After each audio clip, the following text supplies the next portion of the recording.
Nous bénissons Dieu. Bonjour à tous.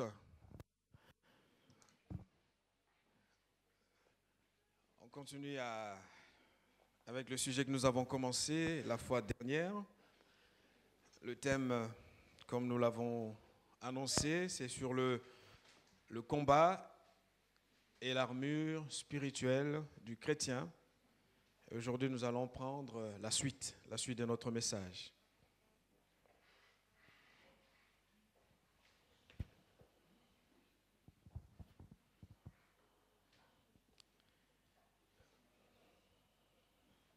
Nous allons prendre la suite. Vous allez bien?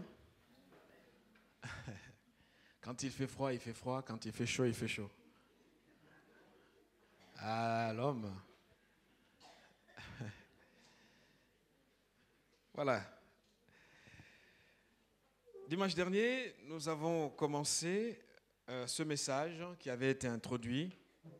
Et lors de l'introduction, j'avais expliqué qu'il était important de savoir, de comprendre, d'identifier notre ennemi. Parce que si vous combattez contre quelqu'un que vous ne connaissez pas, il est difficile que vous voyez ses coups, vous discerniez comment il opère. Et la parole de Dieu ne cache rien. L'apôtre Paul, j'aime bien quand il disait aux chrétiens d'Éphèse en disant « Je vous ai tout dit sans rien vous cacher ». Nuit et jour, dans les maisons, comme que ce soit dans des petits groupes ou devant un auditoire considérable, j'ai prêché le plein évangile. Donc, le plein évangile, c'est aussi le fait de nous expliquer, nous mettre en garde contre les façons de travailler de notre adversaire, parce que ce que Dieu veut pour chacun d'entre nous, chacun de ses enfants, c'est que nous soyons des vainqueurs en Jésus-Christ. Amen. C'est à cela que nous sommes appelés.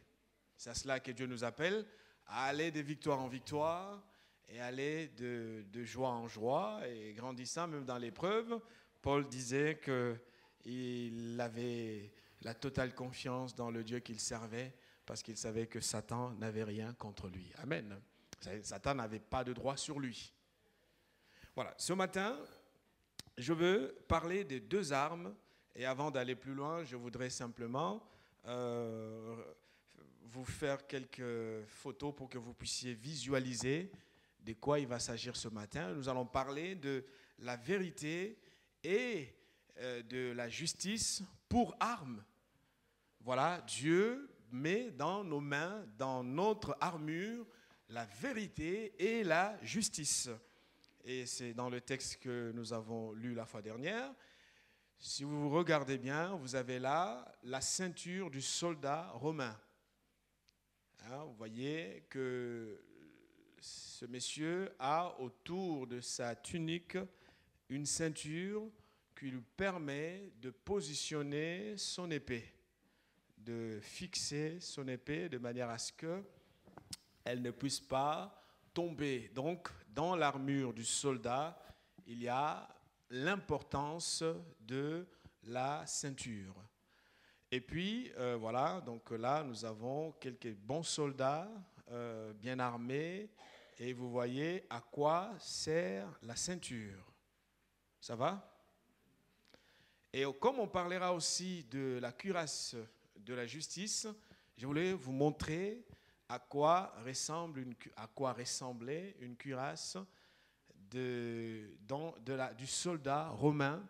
Parce que Paul, vous voyez, prend les images de l'armée pour parler de notre réalité, de notre combat dans le domaine spirituel. Paul, ce n'était pas quelqu'un qui inventait des choses, mais il parlait du concret pour que les gens de son époque comprennent de quoi il s'agissait. Dieu s'incarne dans notre quotidien pour nous parler avec les moyens d'aujourd'hui. Amen. C'est très important. Alors, il y a quelque temps, deux sœurs m'ont posé la question, disant, mais dans la cuirasse du soldat romain, le derrière n'est pas protégé. Ça, c'est faux. En fait, le dos, hein, je vais dire, l'arrière, le dos, n'est pas protégé. Et ça, je ne sais pas où ils ont lu, hein, c'est des choses qui se disent. Mais au fait, c'est faux. C'est faux parce que la cuirasse du soldat romain était protégée de dos. Alors, Dieu n'est pas quelqu'un qui envoie ses soldats pour servir de chair à canon de l'ennemi. Une armée organisée organise aussi son armure parce qu'elle pense, anticipe ce que peut faire un adversaire. On reviendra. Voilà, donc, que ce soit ces images-là, vous voyez que derrière la cuirasse, il y a une protection. Mais on va d'abord prier. Amen. Prions le Seigneur.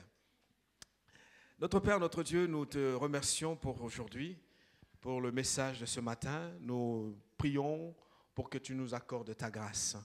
Seigneur, c'est toi qui sais parler avec justice. C'est toi qui parles avec précision dans le cœur de chacun. Ma prière ce matin, c'est que tu viennes glorifier ton nom. Visite mes frères et sœurs. Ton peuple ici présent est venu pour te rencontrer. Et au travers de ta parole, Seigneur, tu veux parler à son cœur. Voilà pourquoi nous prions pour que ta grâce soit manifeste au nom de Jésus. Amen. Voilà, donc le texte de Éphésiens, ouvrons nos Bibles dans Éphésiens, le chapitre 6. Éphésiens chapitre 6.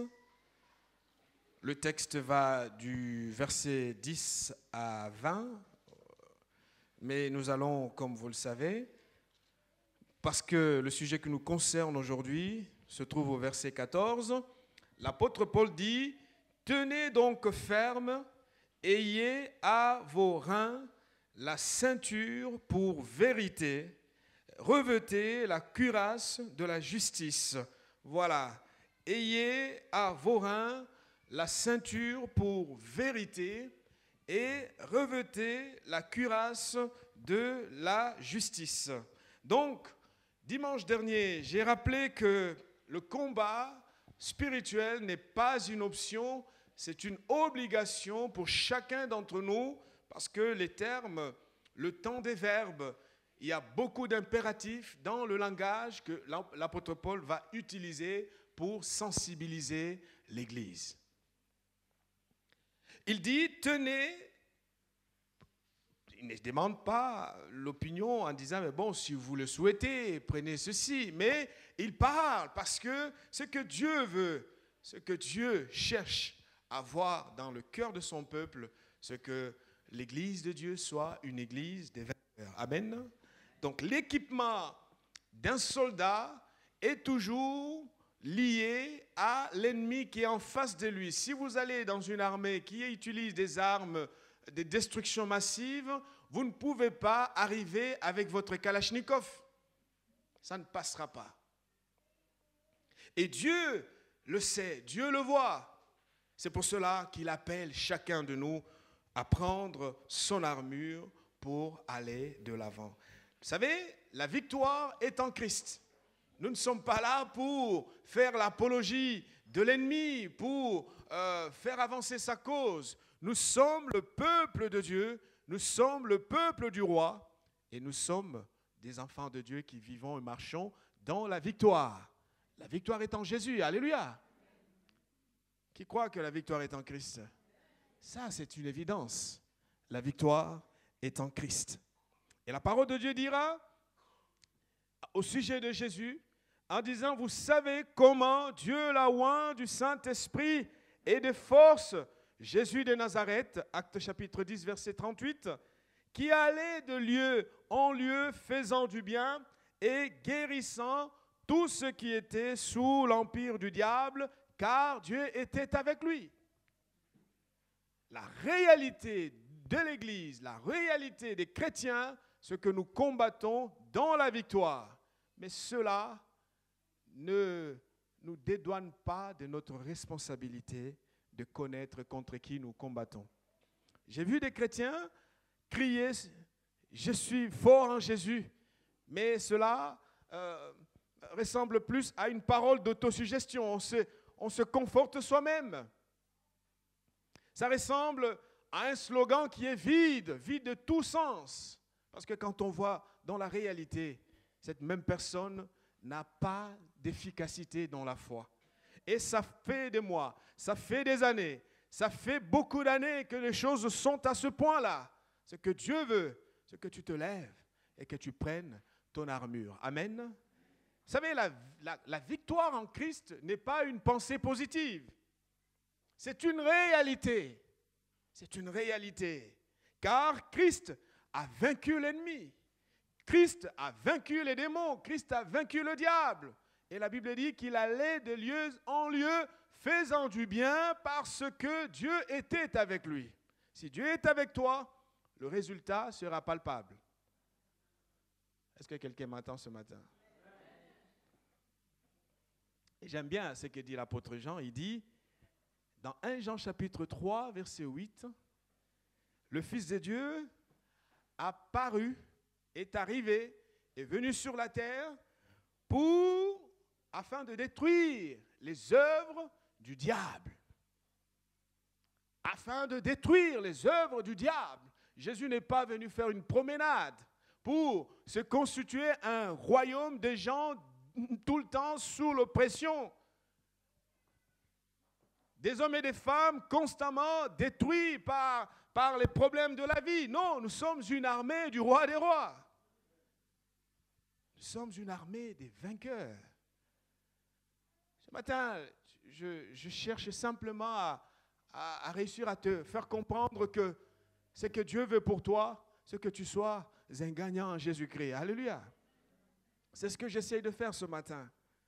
Parce que la parole de Dieu est claire. Apocalypse chapitre 12, verset 11, nous montre le privilège des rachetés.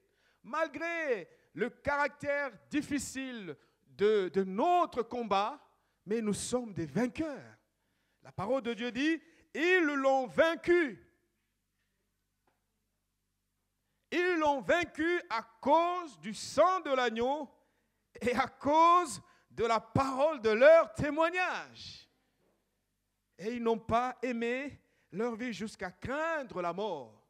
Même si l'adversaire est là, fâché, tout ce qu'il veut, tout ce qu'il cherche, mais j'arrive dans ce combat avec le moral de quelqu'un qui est oint par Dieu. Je sais que Dieu est avec moi et je ne veux pas que ça soit un slogan, mais que ça soit une réalité. Que quand je me lève, comme Jésus, je puisse autour de moi faire briller la lumière de Dieu. Et que là où j'arrive, je sois véritablement l'enfant de paix. Et que partout où je passe, l'on voit par moi que Dieu est vivant. Et aujourd'hui, l'Église, les chrétiens, nous sommes tout le temps sous l'oppression de l'ennemi. Ah, priez pour moi, pensez à moi. Oui, on va penser à toi. Ça, c'est tout à fait fraternel. Mais voilà quoi. Il y a autre chose pour toi. Il y a autre chose pour toi. Dieu t'a créé pour marquer cette génération. Tu as été appelé en Christ pour marquer ta génération. Que quand tu ne seras plus là, qu'on dise, il fut un temps, il y a eu quelqu'un. On parle de Paul aujourd'hui. Jésus dira, partout la bonne nouvelle sera prêchée. On parlera aussi de cette femme. Tout est question de ce que nous voulons. Et quand on comprend, le peuple de Dieu périt faute de connaissance. Et ça, l'Église de Dieu doit le discerner. Première arme, la vérité.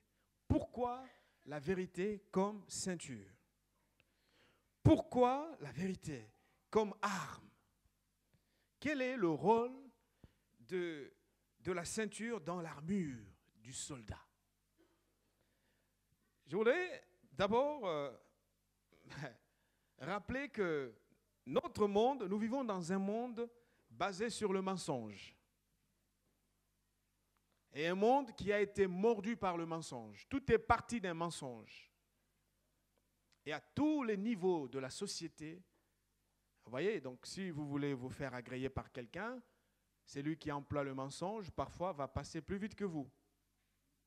Et vous vous dites, mais j'apprends à craindre Dieu, je veux vivre dans la vérité, mais je ne comprends pas. La question a été difficile, d'ailleurs aussi pour Asaph, qui se posait la question, mais j'essaye de mettre en place une façon de faire qui est vraiment la façon de faire du croyant, mais je ne vais pas beaucoup plus loin que cela. Parce que notre ennemi, mes frères et sœurs, c'est que la structure du monde, les choses telles qu'elles sont faites, elles sont basées sur le mensonge.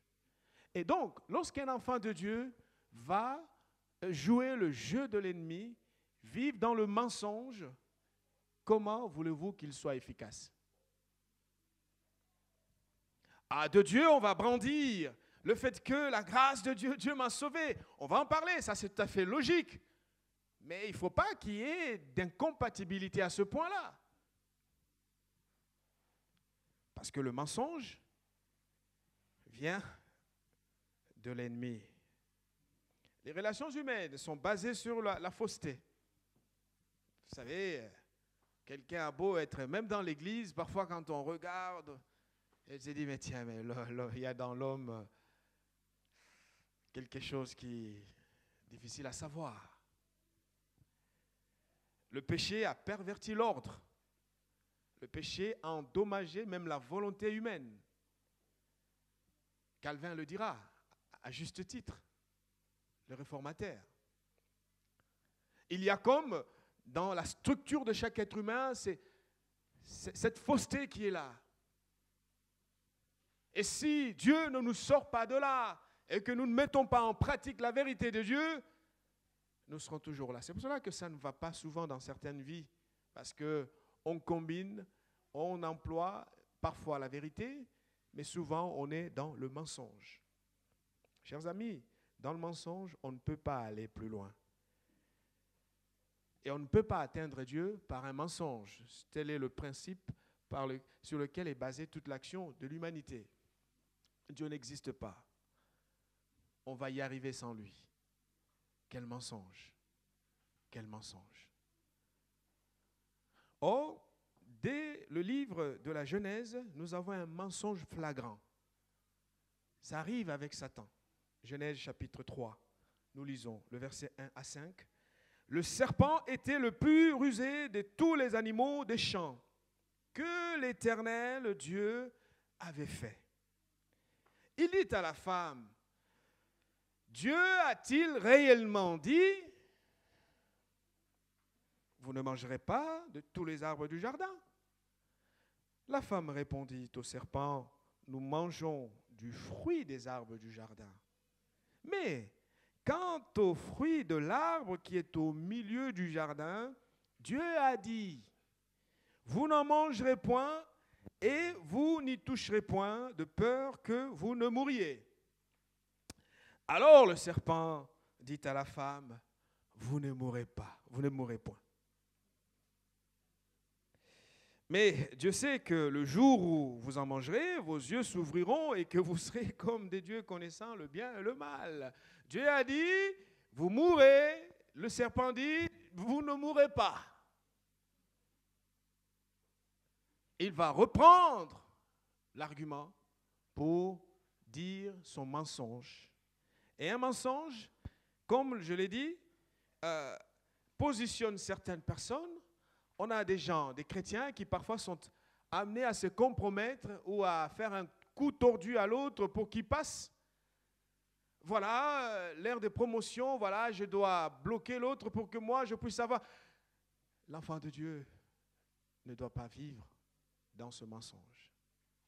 Frères et sœurs, vous savez, si beaucoup ne sont pas efficaces et qui n'arrivent pas à voir la gloire de Dieu dans leur vie, c'est parce que le mensonge devient un mode de vie.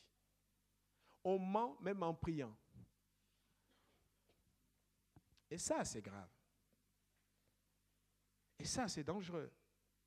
C'est pour cela qu'il y a des communautés qui sont devenues des temples des démons.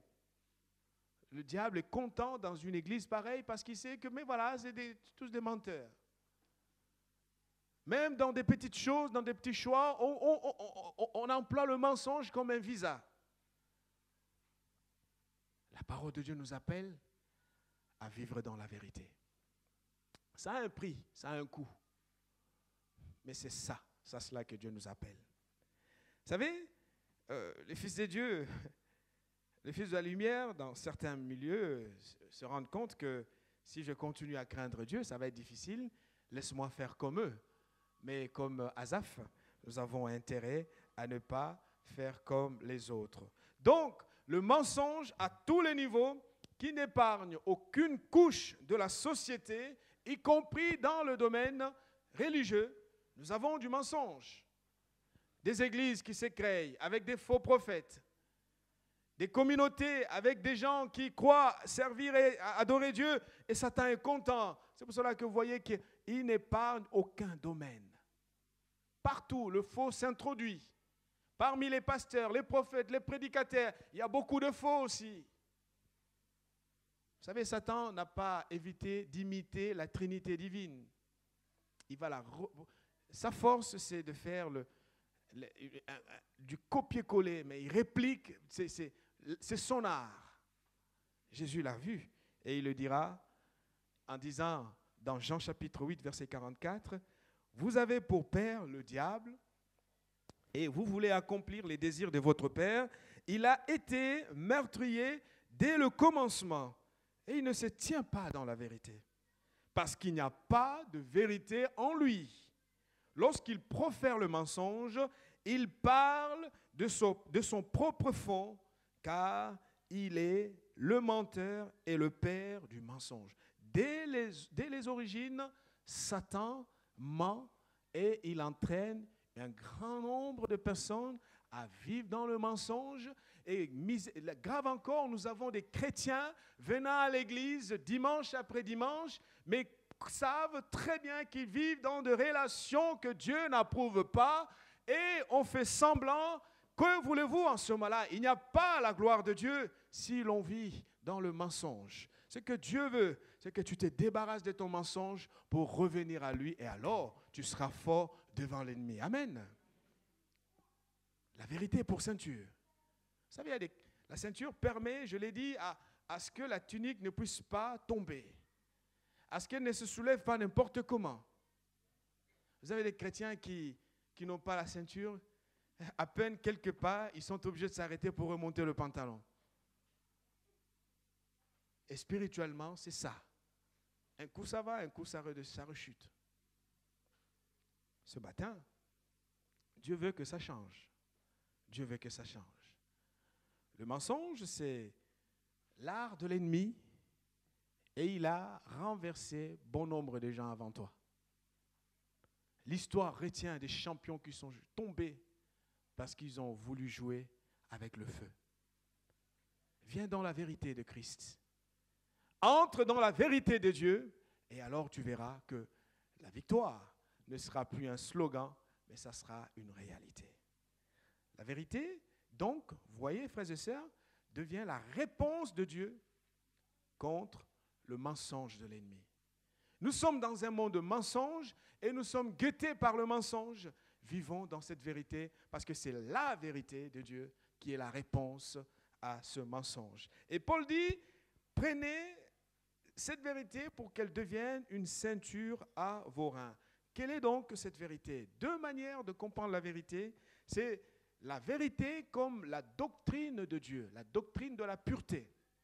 Le vrai enseignement qui vient de Dieu, mais aussi la vérité comme une ligne de conduite. On ne peut pas dissocier ces deux choses. Je reprends. La vérité comme enseignement de la parole de Dieu et la vérité comme ligne de conduite. Il ne suffit pas de savoir que la Bible dit, mais il est très important de faire de ce que la Bible dit une vie quotidienne, prendre ces principes, ces enseignements pour qu'elles deviennent ma ligne de conduite, ma façon de vivre pour Dieu. Amen. Et si vous n'êtes pas dans la vérité comme doctrine de pureté, vous risquez de vous retrouver derrière des maisons sous la domination des gourous et au final, ils vous démolissent complètement. Quand vous allez essayer de vous ressaisir, vous n'êtes que l'ombre de vous-même. Ça devient compliqué. Dieu veut que vous n'en arriviez pas à ce point. Il veut que vous soyez dans la vérité de sa parole. Ne courez pas après les idoles, ne courez pas après tout ce qui bouge. Restez, soyez dans la présence de Dieu. C'est là que se trouve la vérité. Amen. Et une fois que je comprends cela, je peux venir devant l'ennemi avec confiance dans mon cœur parce que je sais que je suis dans la vérité. La parole dit que, Jésus le dira, le prince de ce monde de ténèbres vient vers moi, mais il n'a rien à trouver. Il n'a pas à trouver les éléments de son identité en moi, parce que je suis dans la vérité. Quand arrive l'ennemi dans ta vie et qu'il trouve une quantité de choses qui lui appartiennent, comment voulez-vous que Dieu intervienne? Ça va être compliqué. Ça va être difficile. Pourquoi la vérité? La vérité rend libre. Ça, vous le savez. Acceptez de souffrir pour la vérité. Ça donne la vraie liberté. Vous n'aurez pas honte. Vous marcherez dans la paix parce que vous savez que vous avez le droit de relever votre tête et de vous regarder et de dire « je suis fier de moi » plutôt que de faire semblant et de faire comme si ça allait. Au moment où on sait qu'au fond, il y a beaucoup de souffrance. La vérité met en lumière les mensonges du diable. Et si je vis dans la vérité, elle me rend libre, mais elle me permet de mettre en lumière, de démasquer les manigances de l'ennemi. Parce que je l'avais dit, il est puissant, il est méchant, il est rusé. Si je suis dans la vérité, je vais voir la vérité comme une lumière qui se projette sur un objet qui était dans le noir et vous voyez l'objet clairement, de manière identifiée, parce que la lumière chasse les ténèbres. Amen. Vivre dans la vérité, voilà l'arme que Dieu veut que ses enfants puissent utiliser. Jésus dira, vous connaîtrez la vérité et la vérité vous affranchira. La vérité produit et dégage la puissance divine. C'est pour cela que je dis que la victoire en Christ n'est pas un slogan, mais c'est une réalité. Parce que la vérité est une puissance. Paul dira dans Éphésiens chapitre 4, versets 20 à 24, « Mais vous, ce n'est pas ainsi que vous avez appris Christ, si du moins vous l'avez entendu, et si conformément à la vérité qui est en Jésus, c'est en lui que vous avez été instruits à vous dépouiller. » Quand on est dans la vérité, on comprend qu'il faut se dépouiller des œuvres de ténèbres. Je n'attends pas que le pasteur ou le prédicateur vienne me dire que vivre dans cette situation est un péché, mais je vois, je lis, je comprends que la Bible l'interdit. Avant qu'on me le dise, je fais ce choix parce que la vérité produit en moi une puissance qui me demande de clarifier ma vie, d'être propre devant Dieu par sa grâce, parce que j'ai été sauvé pour les œuvres bonnes. Amen. Je ne vais pas attendre une prédication pour qu'on me dise que la corruption est une mauvaise chose. Je ne vais pas attendre ceci, je ne vais pas attendre cela. Ce matin, vivons dans la vérité, nous verrons la puissance de Dieu. Amen. La vérité rend libre. La vérité est une puissance. Alors, dites-moi, comment est-ce possible, on dit qu'on est dans la vérité, mais il y a tellement des points, tellement des choses, des ténèbres dans notre cœur. Ça donne accès à l'ennemi de nous tourner en rond. C'est pour cela que vous voyez que c'est compliqué. Ah Dieu, pourquoi tu m'as abandonné? Seigneur, tu es où? Oui, mais Dieu dit, mais oui, mais regarde aussi, tu vois, c'est un peu compliqué dans tout ça. La vérité, c'est ce que Dieu veut voir dans chaque cœur, dans chacun de ses enfants. Le psaume 51, verset 6. Ah oui, j'aime ce psaume parce que comme vous le savez, c'est un psaume qui vient après la déchéance morale et les conséquences néfastes dans la vie de David. Après son adultère, après tout ce que cela a pu occasionner, engendrer, provoquer comme séisme dans la famille. Et David dit, mais tu veux que la vérité soit Lisez avec moi. Alléluia.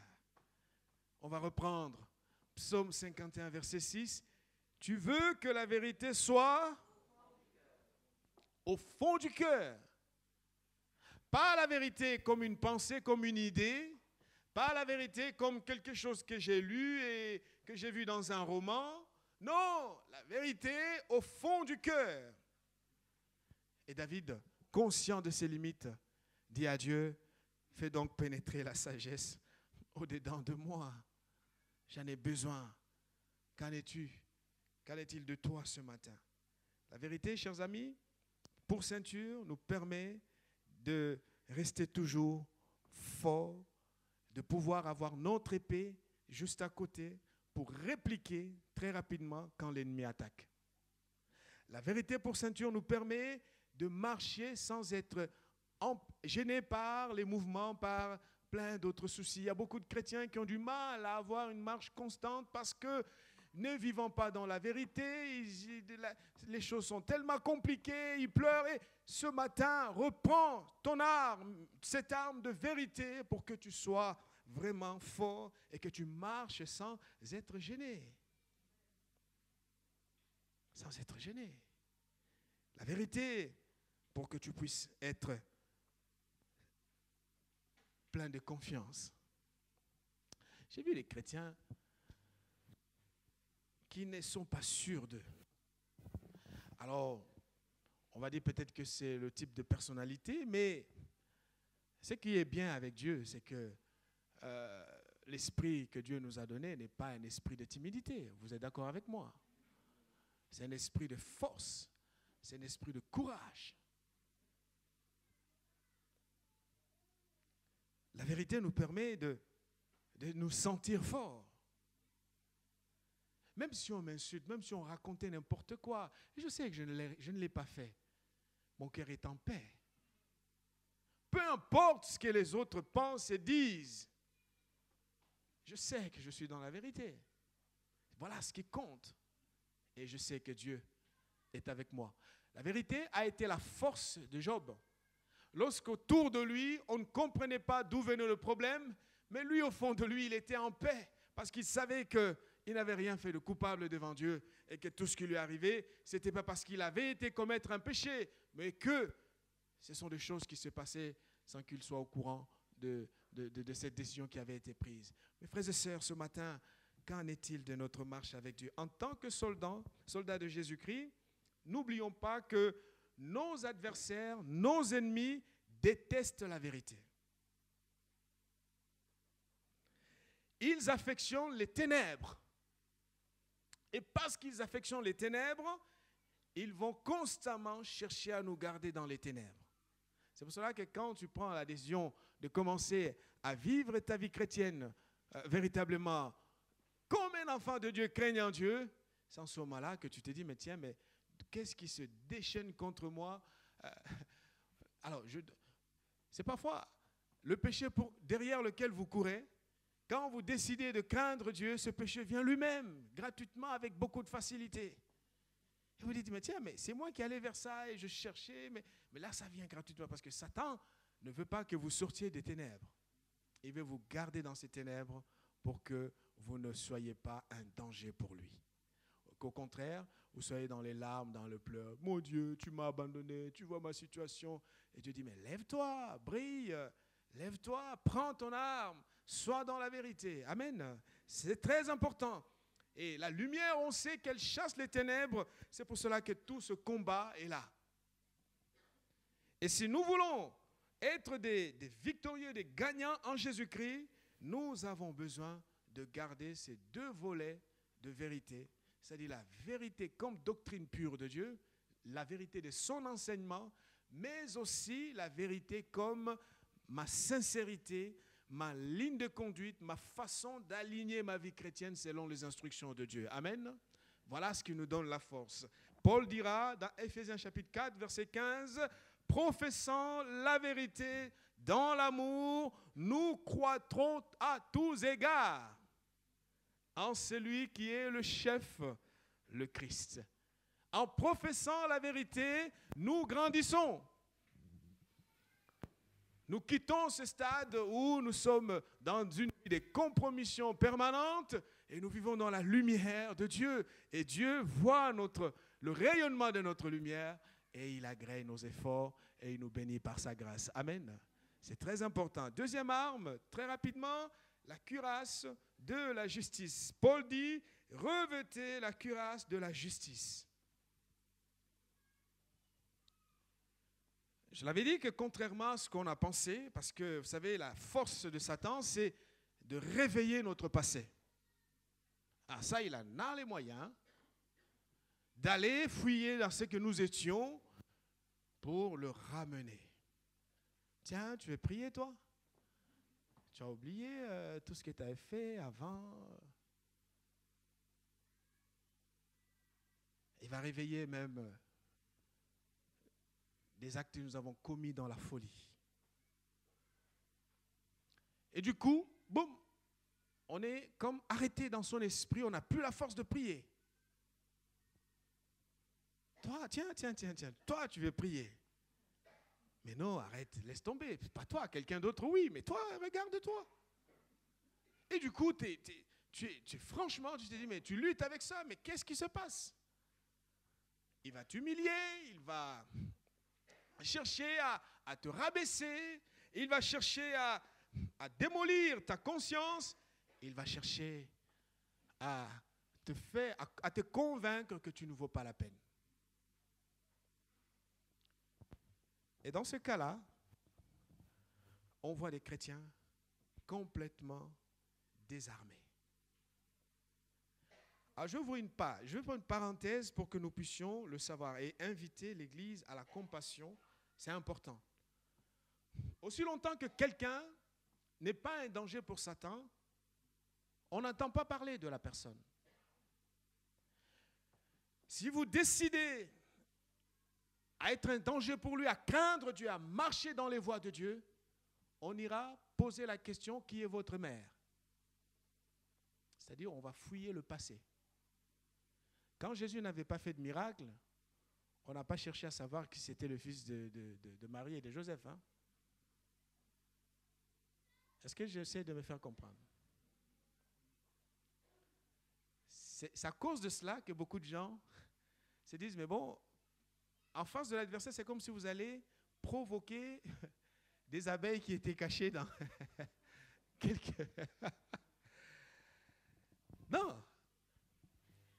Satan, aussi longtemps que tu es comme ça, il est content, il te laisse.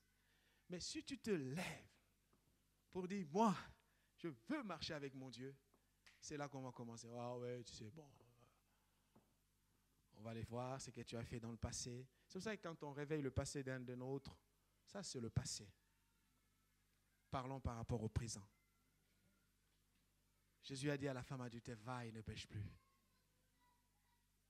Ça va te servir en quoi? En allant, tiens, mais avant de se convertir, il était un drogué, il passait ses nuits dans des bordels.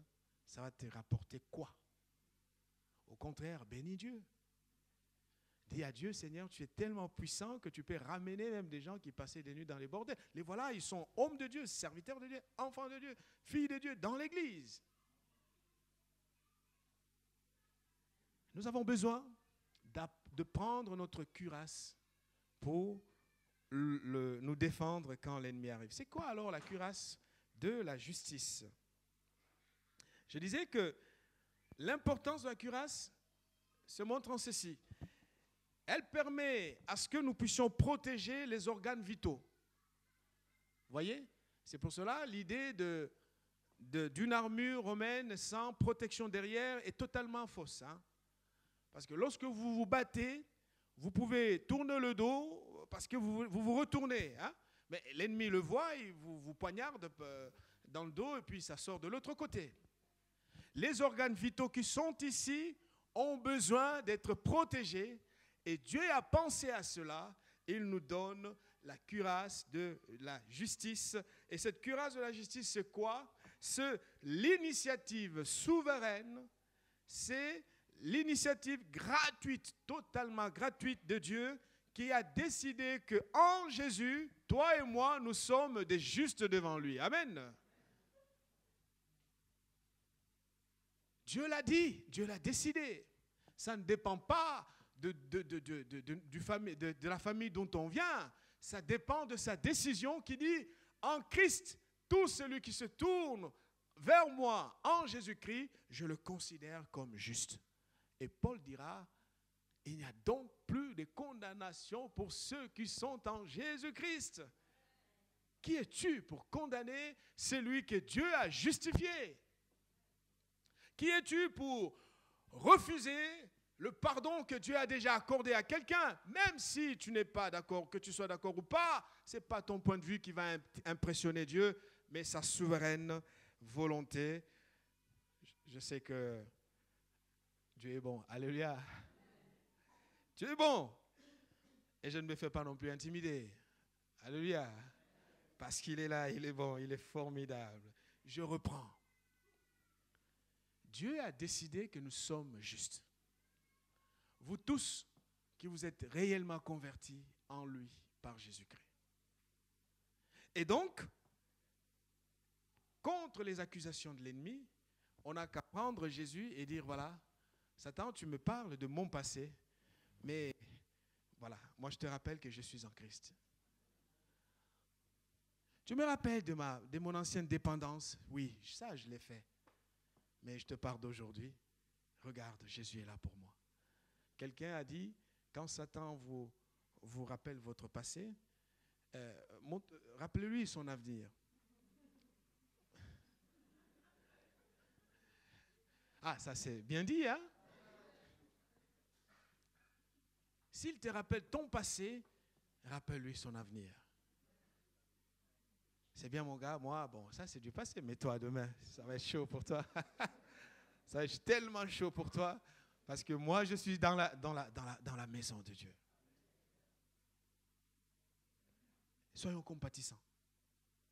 Et ne nous laissons pas démolir dans la tête par rapport à ce que nous étions. Assumons notre passé. Acceptons ce qui a eu lieu. Tournons cette page, même si l'ennemi veut l'actualiser encore. Parce qu'en Christ, nous avons reçu la justice. Et j'aime bien ce que Paul dit, Romains chapitre 8. Romains, Paul est formidable dans Romains. Chapitre 8, il dit, versets 33 à 34. S'il vous plaît, prenez votre Bible, on va lire ensemble.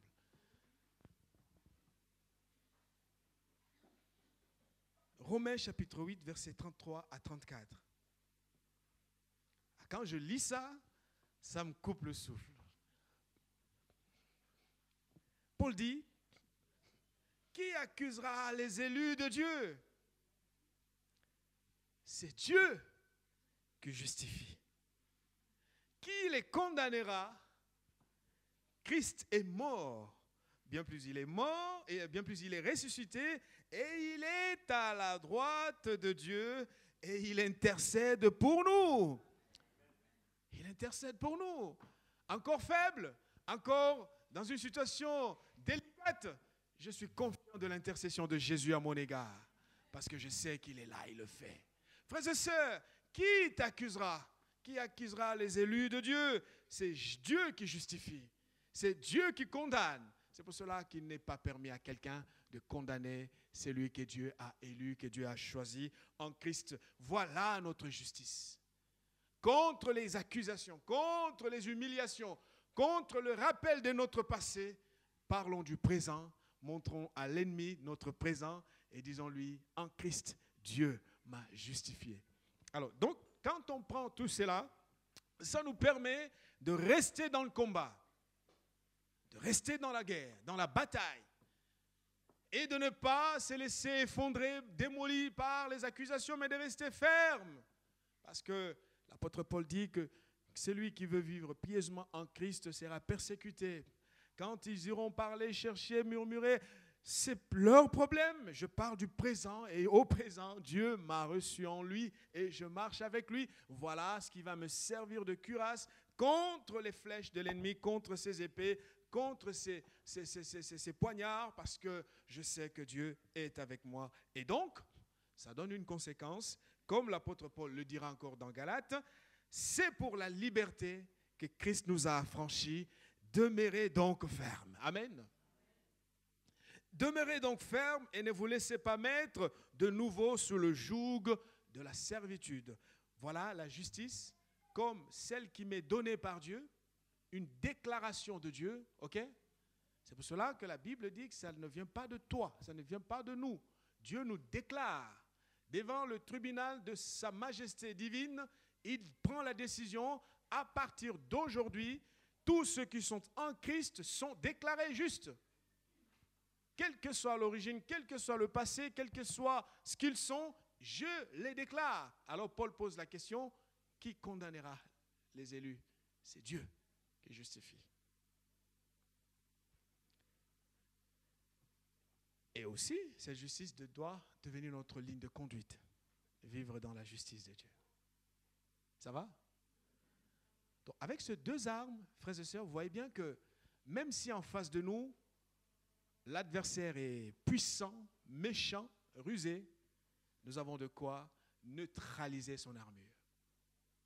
Nous avons de quoi attaquer avec précision et dire à l'ennemi que, écoute-moi, je n'irai pas dans ton sens parce que je sais que je suis dans la vérité. Je suis dans la vérité, dans la présence de Dieu.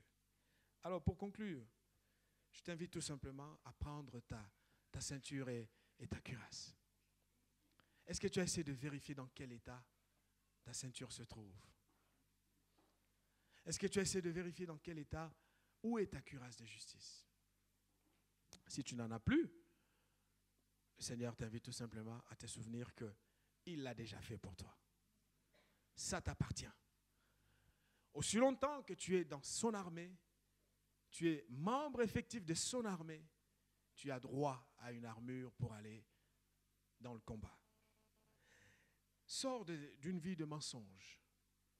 Sortons de cette vie de mensonge.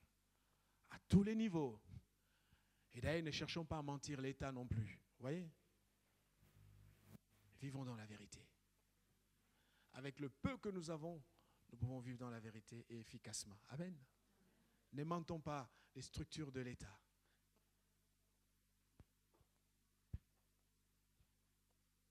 Les mensonges du diable nous conduisent petit à petit vers un trou. Nous conduisent petit à petit dans la destruction, dans la misère. Et l'enfant de Dieu, c'est celui qui comprend que, quel que soit ce que j'ai été, je sais que je peux repartir à zéro en Christ Jésus. Et pour terminer, aujourd'hui, en tout cas, j'invite chacun d'entre nous à prendre sa cuirasse de justice, à rappeler notre victoire, notre statut en Christ, et à avoir beaucoup de compassion lorsqu'on voit l'ennemi réveiller le passé de l'un de nôtre. Ne jouons pas son jeu. Au contraire, soyons comme les bons militaires qui, lorsque leurs camarades dans le combat tombent, ils partent pour prendre le corps. Ça va? Il y a beaucoup d'analogies, hein, mais franchement, les chrétiens, c'est... Quand l'un d'entre eux tombe, il y a une équipe qui doit aller prendre le corps, par honneur, pourvu que ce corps ne se retrouve pas entre les mains de l'ennemi. Et certains sont tombés en allant chercher le corps de leur ami. Je parle l'image. Ayons ce code d'honneur. Parce que si longtemps que l'un d'entre nous sera dans une vie spirituelle approximative, vous n'entendrez pas parler de lui. Mais le jour où il va réveiller il va ressusciter un mort, là on va fouiller son passé. Qu'est-ce qu'il était? D'où est-ce qu'il vient? Comment est-ce possible? Comment est-ce possible? On ne verra pas qu'avec Dieu c'est possible, mais on va commencer à soupçonner de tout ce qui est... Voyez, le cœur de l'homme est compliqué. Prions le Seigneur, prions le Seigneur.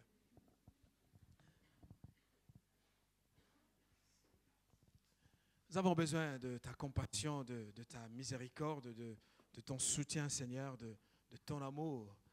Et ce matin, oui, nous prenons ces armes de vérité, nous prenons cette arme, Seigneur, de la justice. Et nous restons dans le combat parce que de toute évidence, nous sommes combattus.